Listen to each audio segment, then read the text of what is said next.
Hey, Robert, how are you? I'm good, sir. How you doing? Hey, I can tell by your uniform that we are going to talk aviation today. Well, hey, I like to dress for success. That's for sure. I, I love it. I love it. Well, thank you for joining me. Um, we're going to talk your specific career, which is a pilot, correct? That's right. Yes. Are you a commercial pilot or private or what do you? What's Yeah, so I fly for the airlines. Yeah, people say commercial airline pilot. That's exactly it. I fly for a passenger carrier up in the U.S. and yeah, so definitely a commercial airline pilot. awesome? Awesome. So I'm going to run down a series of questions that I gave to you. You know, they're pretty straightforward, and let's just have fun for a few minutes. First, talk about your experience. Keep it brief, and we'll stay on track. Your experience as a pilot, specifically, you what? Why did you want to do this? What did your training look like? What's your education all about? Just let us know about that. Yeah, sure, absolutely. The great thing about my job is, you don't have to come from the family business. You know what I mean? None of my family members were aviation at all. Any of the friends I knew, nobody that I knew. I grew up in just outside a little small town of Massachusetts there. So I don't know, I just took on an airplane ride for the first time. I flew on an old Continental Airlines jet back to Houston to Boston. And that very first flight, I was like, wow, that's pretty cool. So when I was a Yeah. kid there, so I was like, you know what? This is something I might want to do here. And yeah, it was kind of this then on there. Then for the rest of history after that. So How old all were through you? high school and all this stuff, when I wanted to do this, 5 years Well, old. wow, that's great. Yeah, yeah, 5 years old. Now, obviously, that's a lot younger to have their career set in mind here. A lot of people won't believe you on that's what you want to do. However, a lot of people in our industry they go from anywhere between 5 years. Hell, I have people that are former truck drivers that retired out of the truck driving business, those 18 wheelers at 55, and here they are. And, yeah, I want to do this thing, man. I flew for the first time a couple of weeks ago. This is what I want to do. And there they are. They're Wow. a well trained airline pilot. Absolutely. So that's the beauty part about the airlines. You can get in at any age, really, as long as you're still 65 years old, of course. Then you have to mandatory retire. But yeah, I went to school for it. There's a lot of options to get there. Could have done the military way. Still could. Military way. You can go to school for it to a college education with a side program of airplane flying there for your hours. Also, Mhm. you can go to there's all these little academies all around the country that you can go to, and it's where you basically get put up in a little Holiday Inn type of thing. They just fly the living sugar out of you over and over and over and over again. Next thing, 2 years later, man, you're flying CRJ over in LaGuardia, 50-seater, 70-seater jets over in LaGuardia. So then I went to school for it after high school, went to college down in Daytona Beach. And then after that, I jumped into the regionals, PSA Airlines. I flew their regionals of 50-seater, 70-seater jets, and then for about 10 years. And then after that, jumped in with United Airlines, so flying the 737s now. Is college required to be a pilot? It is not required at all. Like I said, you can a lot of people. There's a lot of different avenues to get where I am, and that's just one of those. Okay. All right. So, what's your favorite thing about being a pilot? I think the best thing, man, is like anything about aviation truly is a magical form. You know what I mean? It's like wow, you're taking a pressurized tube and you have about 180, 200 people behind you. All in your hands. Really, next thing you're pulling onto the runway. It's roller coaster time. You're throwing it to about 160, 70 miles per hour to get it up in the air, and you have 180, 200 people that's all relying on you. 200 people that have all different reasons to be on that jet. Whether it be a job interview, a podcast to attend to, a funeral, new school, go see mom and dad, holidays. There's like 200 stories back there. It's just like there's a lot of energy. You go to the airport, it's not dull or boring by any means. There's a lot of energy going on there. So take that energy, man, of flying this jet from point A to point B. And me, I grew up in a town where I was sitting in a little Southbridge, Massachusetts, just outside of Worcester, about an hour west of Boston.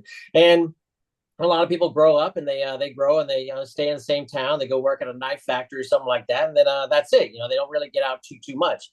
This job plucked me out of there, man. I'm flying all over the world and seeing different things, and yeah, just whole different experiences. We only have one life to live. This is my choice of doing it, so I've seen a lot, done a lot. Experienced a lot, and food and cuisine is my absolute favorite. So just Yeah. to taste the food all around the country, we talked about Jersey earlier, man. Down in North Carolina, you can't get good pizza or Chinese food in North Carolina. I got to fly up to New York or Boston to go get some of that. So it's a lot Yeah. of that. There's a lot of energy. It's a good paying job. It's secure. Just a lot of excitement. So, how long have you been doing it? I've been doing it since 2004. So about Okay. 20, 21 years now. Aging Awesome. myself now. All right. Yeah. Give me a time, a situation where because you have to think a lot. You have to be on your toes, right? You need a good night's sleep, I'm sure. Big time. What? Give me an experience, a good. I wouldn't say bad, but give me experiences, some variety of what you experienced that is most memorable to you. It could be a situation that you had to get out of, a situation you were put into. Maybe it was a conflict on the aircraft.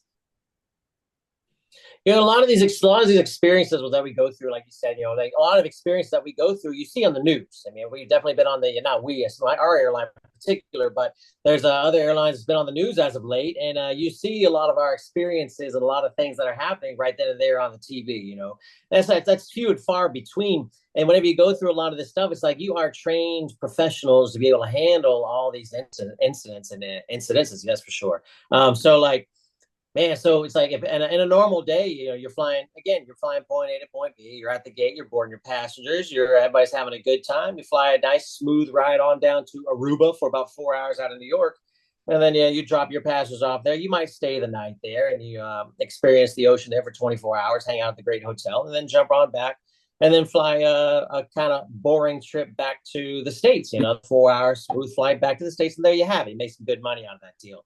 But through the years and all the training that they put into us pilots, and again, you don't have to do college for it. There's all kinds of different academies, every which way or form, all different ages, things like that. You can get into this industry no problem. It's just you have to have the mindset and you have to have the dedication to do it because it does cost some money. So Yeah. getting in there, and so like with experiences, so it's like, man, so we deal with so a lot of what I'm getting at is like a lot of the experiences doesn't make it to where, holy shoot, this just caught me with my pants down. You know what I mean? It's like, holy shoot, what is this? What is this? And getting crazy, right? It's like you might have some different incidences. You know, it's like you're looking around and you'll see a funny story on the news. Here's another passenger getting dragged out of an airplane because they might have had one or two, three beverages beforehand, and then they get on the airplane. You mix a little low oxygen in there, and then they have to be escorted off the plane. Well, that happens sometimes, you know. So certainly they're memorable, and certainly it's a little exciting. So and then of course, go ahead. Sorry. Go ahead. You were post 9/11. Oh, and then of course, you know, it starts getting more and more. It's like, all right, well, yeah, of course, these airplanes are built by man. You know, these aren't these airplanes, yeah, they're multi-million-dollar jets, but again, they're mechanical. So you have mechanical failures. It happens all day long, just like you driving your car and you get the engine light. Well, guess what? We're flying our airplane, we get the airplane light. You know, and then your airplane light, you're trained to see. Oh shoot! All right, well, I haven't seen this one before. However, training and books and everything, guys that guide us too. We have communication, all kinds of different departments, to where you kind of just work through the problem, work through the problem, work through the problem. You fix it in the air, and then off you go. The American public never knows about it, but these things happen, you know. So it kind of gets, like I said, it's never one flight is never the same as the other, you know. So it's always ever changing. I'm not doing a 9 to 5 job trying to get on the highway. I'm not getting on the the I-95, you know, for 2 hours, get to the city, do the same thing. You know, it always is changing. So whether it be a not so sober passenger getting off the plane, or an engine decides to fail on you because, well, you know, things break. Well, you have a much reliable engine on the right side. You're taking good care of it. Well, it does require a little extra work, and like we talked about earlier, a little extra sleep that night before to be able to handle that business. So yeah, so one instance for instance, like here we are, yeah, you're flying along, you know, point A to point B. And I mean, this is back in my regional days there. So flying along, it's at nighttime, it's a smooth flight where silence is on the air traffic control is quiet, everybody's nice and quiet. And then all of a sudden, you know, and in the flight deck, you know, or cockpit there, you walk in there and you see, I don't know if anybody's ever been in there, but there's a lot of lights, a lot of switches, and a lot of buttons. And it's all lit up really nice like a Christmas tree whenever you're flying along at nighttime. However, flying along in my instance there. So one day you're flying along, everything's just fine. We're talking about what we're going to do down in Boston when we land. Next thing, everything just goes black. Oh, the whole thing just goes black. Absolutely. Yeah. Well, obviously it's got to be electrical failure, right? Because the airplane's still flying. And, you know, that's the beauty part about these airplanes. Anything ever goes wrong, these airplanes still flying while you work the problem. And that's usually the case. So here airplanes still flying along. You still hear the wind noise against the windshield and things like, all right, well, that's really, really interesting. Not ideal, that's for sure, but very interesting. But again, it just goes back to your training. Well, basically, you know, we have on airplanes, there's there's backups to backups to backups. And it just so happens our electrical system off of one of the engines decided to fail on us. Well, we fire up another engine, we fire up another backup engine we have in the back there, an APU. And then now we have back to 2 generators, everything lights right back up, everybody's good in the hood, we're all back going to our destination, no problem at all. So yeah, that was pretty exciting. Well, that sounds fascinating, but the reality is there's not a gas station you can pull over to get your Yeah, this is true. That's what makes your us this flat way. tire. You're absolutely right. It's not a gas station. You're right. All right, Absolutely. Yeah. let's go a little deeper into all these things that you just said. Your mental headspace, your capacity, your preparation, right?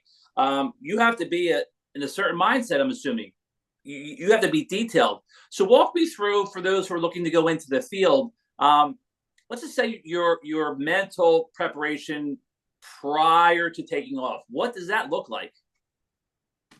It all begins with, you might hear a lot in the news how the FAA, we have mandatory sleep requirements.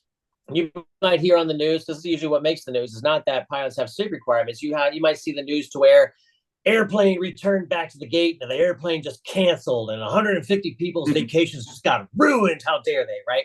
Well, it's because it was a long day. It was a lot of weather, thunderstorms, things like that. And therefore the pilot's time frame, according to the FAA, has been, it's been done. That's it. Time clock's up. You turn into a pumpkin, and for good reason, So, and to prepare for that, it's like, hey, so it's a good night's sleep. We're mandatory supposed to have a good night's sleep behind the door of a certain amount of hours.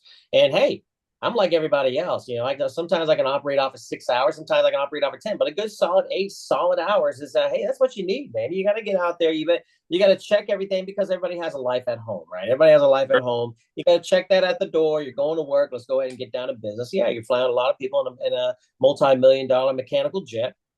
And yeah, so the night before, you're getting the good night's sleep that you need. You're also eating right. You can't eat unhealthy. We have Right. two above at my age. You need to have two FAA physicals. We go through it. We have to go to a doctor twice a year. We have to have our heart monitored. You have to have all these different tests that you wouldn't just get in a normal physical that you get once a year. We actually got to go through it twice a year over the age of 40. So it's flight physicals. Make sure you can handle it. Make sure your ticker's good. And then, of course, the night's sleep before, eating right. Now, obviously, some people ain't eating all that great. You know what I mean? They might see some bigger pilots than some. But for the most part, though, we're pretty fit. Pretty much almost, I hate to use the word, but stereotype of pilot. He's like, oh, yeah, he looks like a pilot. He looks like a pilot. But it is true. I did notice that, though. I did notice that through my years, now that you brought it up, that, yeah, most of you look pretty fit. Oh, absolutely. Relatively Yeah, speaking. because guess what? If your heart can't take it, you got high cholesterol, you got some diabetes going on there, you can't be an airline pilot because, again, you don't want to be flying through the sky at 500, 600 mile an hour. And then all of a sudden, something goes wrong and then it doesn't go well. So you have to take care of yourself. So that's one of the things about this industry. You have to continually take care of yourself. And every year you have to prove that, yeah, I'm doing well. My eyesight's good. If it's not, I'm wearing glasses to help myself out there. So good nights. Eating right. Then, of course, I like to be caffeined up. You'll always see pilots, I think, with their Dunkin' Donuts coffee. At least I'm a Dunkin' guy myself. But you'll always see myself with a nice big coffee as I'm walking to that airplane. There you have it. I'm dressed for success, looking good, looking professional. And then it's time to fly. I want to make sure I'm giving as you're walking up to that, walking up through that gate, everybody's looking at you. It's like, all right, who am I sitting as a passenger? Who am I giving my control? We're all control freaks, right? So who am I giving my control to? This guy right here that I hope he slept. I hope he's eating properly. I hope he's getting well checked up. I hope he went through all his annual, because again, every year too, every 6 months, I have to go back to the schoolhouse. Basically, we have a full facility over in Denver, full of simulators that every 9 months, did I say 6? That was the other airline. Every 9 months, you got to go in there and go through a series of checks. You got to go through a series of emergencies. They put you through the ringer, to make sure you're in tip-top shape. And as soon as there's this little button that we have to push before we start every flight, they call it fit for duty. And basically you're certifying that I'm eating right. I feel good. I got my sleep requirements. I am all current. I'm all ready to go. I'm good. You're pushing that button. Really? Is that true? There's a button?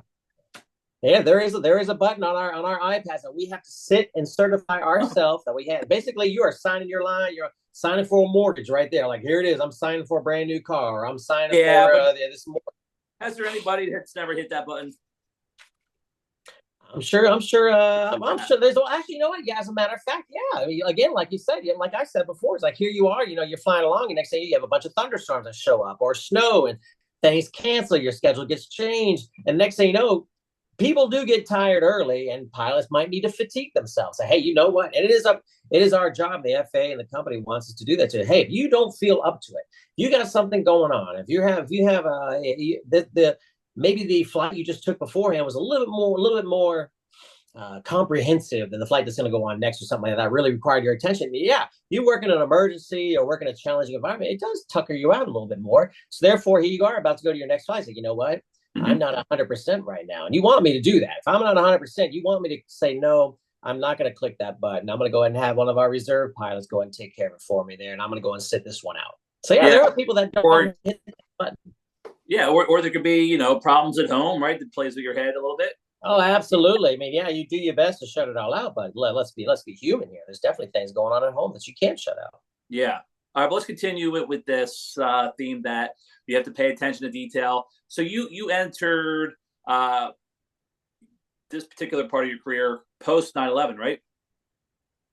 I did. Yeah, I was actually going to school in 1998. So 98 to 2002, I was going to college down in Daytona Beach there.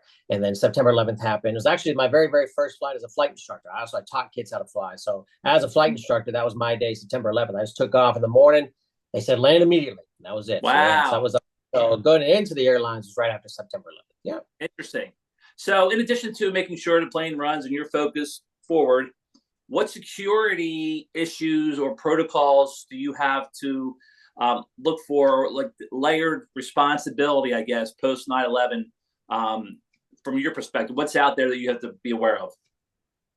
Well, it's just like it's the basic things of see something, say something. You know what I mean? Okay. You know, a lot of things we can't discuss is obviously company procedures and FAA and things like that. So there's a lot of protocols that way. But what I can talk about is like again, you see something, you say something, you stay vigilant. You know, you're sitting there, you're standing. I'm standing back there saying hello to passengers. Maybe somebody's looking a little suspicious. Yeah. Maybe a flight attendant is getting a bad feeling from somebody, and like, hey, they're going to bring it to our attention. Then we have protocol in place to go through the necessary steps. All our flight deck doors, and all our flight deck doors are, they're hard steel. They're we're protecting ourselves best we can. We have protocols should somebody need to use a facility while in the air flight. There's protocol of who we allow to come visit the flight deck. Only on the ground is. We don't allow anything in the air. There's just all these safety measures in place that's been tried and true. And swear hell, there's been people more advanced and smarter than me that's put their minds together to give us all the protocols that we follow every day to keep us all safe.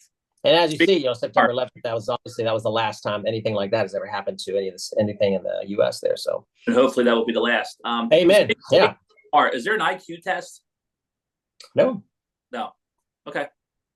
All right. I can't even spell IQ. He's doing a comedy part time too.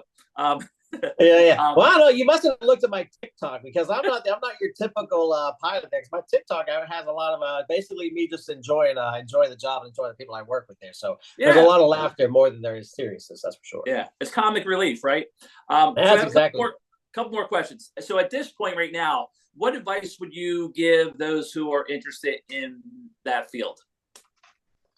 I say, hey, if you are interested in it, if you're definitely, I was like, hey, that's something I want to do. Hey, it takes a commitment. You have to really, really want this to see it through. Now there is a reward. You're going to get paid, in my definition, a lot of money at the end. We make good money. We have good schedules, and there's a lot of rewards of the places that we go. But you have to really, really want. It can't be like, you know what? Gee, that looks cool. I like the way I look in a uniform. And hey, fly jets. I like roller coasters. Well, you're going to flush out, and you're going to flush out the first couple of lessons you take, and it does cost some money to get into it. So my recommendation is, hey, have you flown before? Yay or nay? If you haven't flown before, or if you actually haven't touched the controls, you go to any neighboring airport, right? You go and Google any kind of airport that's around you. You have all these small little airports that offer what do they call it? They're discovery flights, and so for like $100 or $150 or so, even less than that. You can go up there, you call them up, say, hey, I would like a discovery flight, please. And you go up there with an instructor, and they take up in the 172, a four-seater. And you get to fly around. You actually get to touch the controls. You actually get to move things around, go up and down, things like that. And if you get the exhilarating and excitement that I do every time that I take off a jet, well, guess what? You're ready to go for this industry. But on the other hand, you're like, this is neat and all, but you know what? It's just not for me. Well, you just might have saved yourself a couple of $100 grand. So, but so you'll say there for. Oh, absolutely.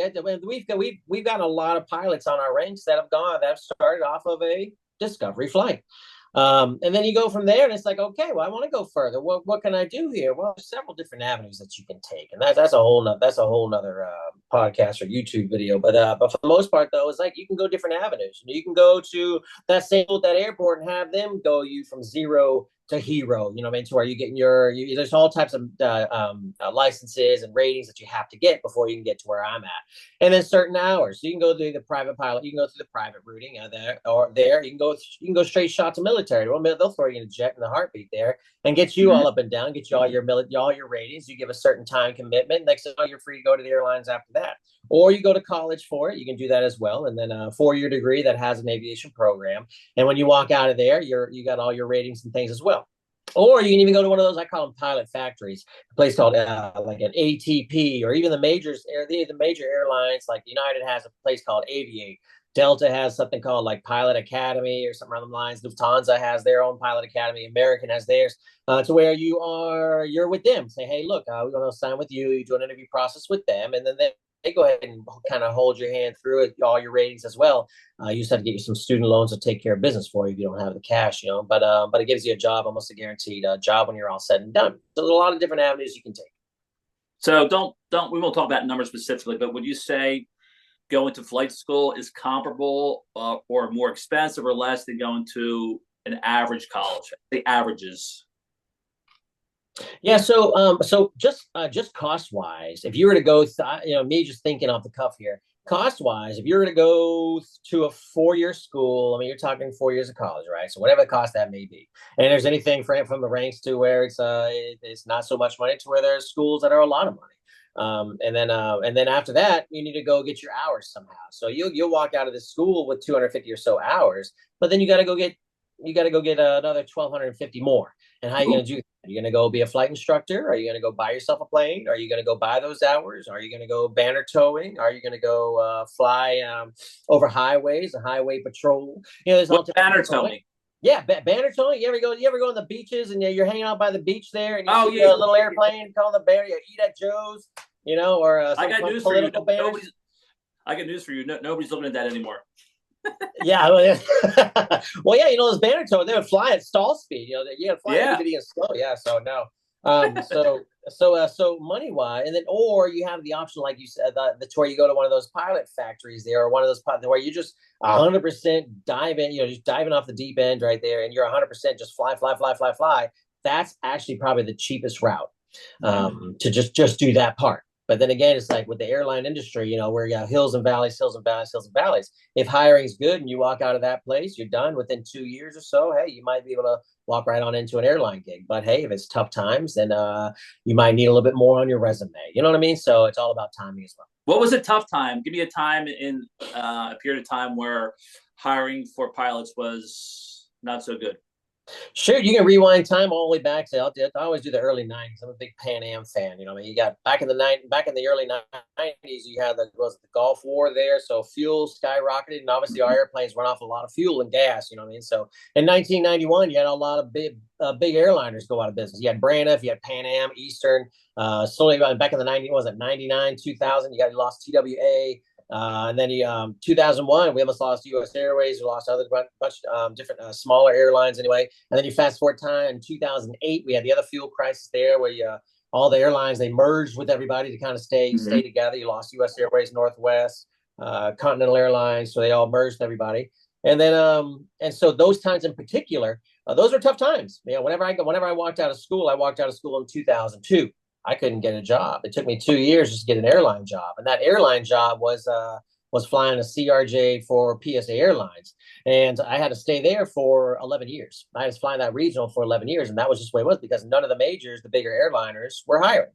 And then now I got in with United 11 years after PSA, and now I'm off to the races.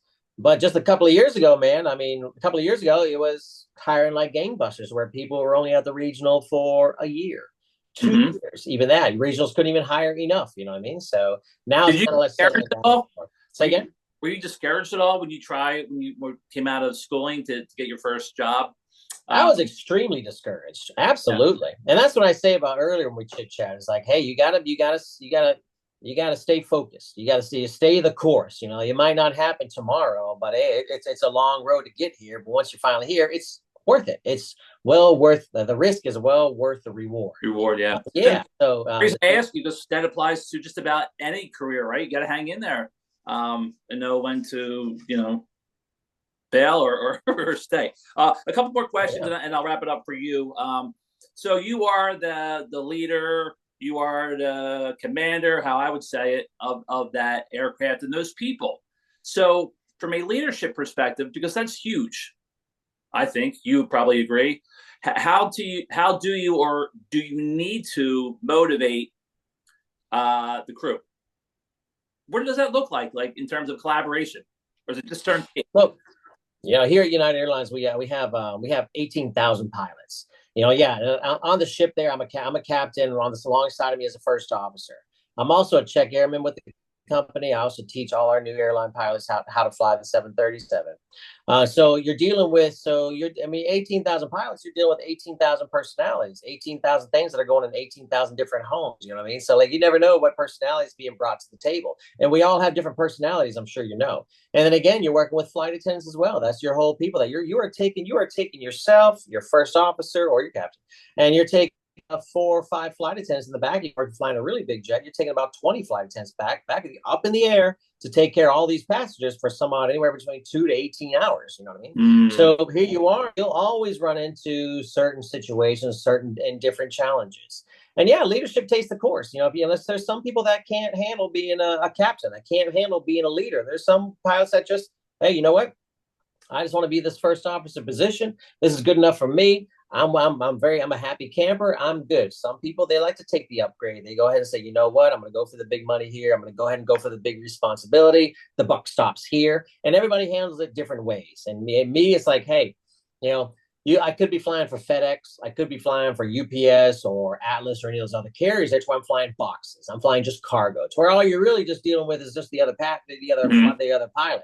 You're not also having to deal with 180 passengers. You're not also dealing with 10, 4 or 5 flight attendants back there as well. So passenger airline service, yeah, it does take a good set of leadership, and you have to be able to have some kind of skills to be able to get your word across, because obviously sometimes some things aren't going as smooth. Sometimes we are late. Sometimes it's supposed to be go home day, but bad weather or air traffic control problems or other issues, planes break, and you're not going to be able to get home to that family that somebody had a birthday party, somebody had a job, a get together, a wedding or something like that, and that really upsets people. But yeah, you have to motivate. You have to say, hey, look, let's just get through this flight right here. We'll handle that business when we can. Some people need to be on the phone real quick before takeoff or landing. You just find different ways and avenues, think outside the box sometimes to be able to handle those situations that arise. So yeah, are there any leadership? Are there any leadership courses that are required during your training? Yeah, so it's not required, but so there is definitely there's through school, through college, that we had a couple of leadership, like kind of managerial, but it was pretty generic. You know what I mean? But with the airline I'm with right now, we do have once a year, or even once every other year. There we have actual classes where they'll fly us out 3 days a year to talk about basically how to handle some of these situations, to be a leader, because that's what we are. We are being a leader up there. To be a leader, be able to, you're kind of like the maestro there, the orchestra. Just kind of conducting the band there, right? Conducting the orchestra. And yeah, we have those leadership courses that we're constantly being taken, and constantly our pencils being sharpened. Can leadership be taught? Say again? Can leadership be taught? Can it be learned, or? That's a tough one. It's like me. It's like I like to observe a lot. I like to observe a lot. If you just watch people, this is something that you want to do. You're sitting there whenever you are lower in the ranks, and you just kind of watch people, how people talk to each other. Even at the supermarket, you go to the supermarket, grocery store, and you're at the cashier's desk, you're about to charge up, and you have their boss coming up to them, and you see the way they talk to them. You see the way the cashier might kind of flinch, or the cashier might kind of relax. The cashier might smile or frown. You know what I mean? It's the same deal. You know what I mean? So you watch them, it's like, oh, that was a pretty good way they communicated. It works. And you kind of like take that and put it in your toolbox, if you will, or your keep it for your own. It's the same thing with the airlines. I just watch. You just watch and see like, oh, that's a good way of doing things. And I've been in this industry now for 20 plus years. And it's like, I still learn. It's like, that was a great way that person handled that business. I might add that to my repertoire. You know what I mean? It's like, so there's different ways that does do it. So that's very fascinating. You brought that up. And also, right, and even me being just your average person, it is so entertaining going to an airport. Well, like I said earlier, man, the energy. Oh yes, there's just so much stuff going on in that airport, in that airplane, man. It is Just absolutely. to sit there for an hour for me by myself with my headset on, whether they're on or not, just Yeah, observing. absolutely. Yeah, there's a, yeah, all shapes and sizes and forms, man. Yeah. All right, two more leadership questions. So how do you stay calm in a stressful situation? Ugh. That's hard. It's like, you can only handle things one thing at a time. It's like, Okay. there's instances where you sit in that chair and before you even take off, and you have a flight attendant that's having an issue with a passenger that needs a little extra care, and then you have another flight attendant that might have a disagreement with another passenger because, again, a little extra care. Then you have the first officer just came back from doing his safety inspections outside the airplane and said, "Hey, boss, we just found out that I have a little bit of fluid leaking down the thing. You need to handle maintenance." And next thing you know, you have the gate agents coming down and say, "Hey, we're going to hold your airplane Whew. another 20 minutes because we have connecting passengers, or we have a wheelchair that we want to make sure we give them a little extra time to make the plane." You have all these things hitting you all at once. You gotta handle things one at a time. Wow. One thing, and then your head just sit there and take a deep breath. We're all still alive. We're all still breathing. Life is good, right? Let's handle things one at a time. What in your mind do you think is the absolute most time? What's the most important thing right now? Out of all those four things that just came up, just handle one thing at a time. One thing at a You time. can Well, lean this on is all people. you can do. You have people to lean on. So your crew members. No, that's, oh my gosh. And then in the airline world, we have a lot of people we have a lot of tools to use. I mean, this our airline's been in the business for hundreds of 100 years, and we have a lot of tools at our disposal to always have the brightest outcome.